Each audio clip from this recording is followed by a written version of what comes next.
V ponvi segrejemo olje in na njemu popražimo čebulo, da postekleni.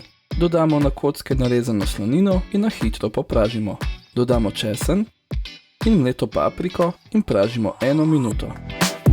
V ponev položimo mleto meso in ga razdrobimo z lopatko. Solimo in popramo, nato meso prepražimo. Dodamo riž in pražimo še 2 minuti. Ko se zmes ohladi, k njej primešamo jajce in peteršilj. Zeljno glavo razdelimo na vsaj 20 listov, ki jih splaknemo in jim odrežemo stebla.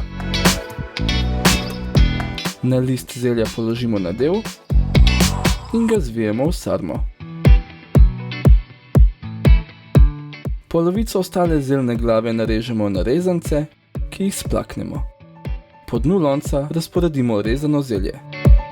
Nanj položimo sarme in dodamo lovor ter poprova zrna. Na vrsti sta rezano zelje in preostale sarme, po vrhu pa razporedimo prekajena rebra. V ponvi segrejemo olje, na njem pa svetlo popražimo moko. Po njej potresemo mleto papriko in premešamo. Primešamo žličko paradižnikovega koncentrata, nato v lonec vlijemo juho. Omaka naj vre kako minuto, nato jo zlijemo v lonec, po vrhu pa razporedimo zeljne liste. Sarme kuhamo v pečici pri 160 stopinjah Celzija. Najprej 2,5 ure pokrite, nato še 30 minut odkrite. Dober tek!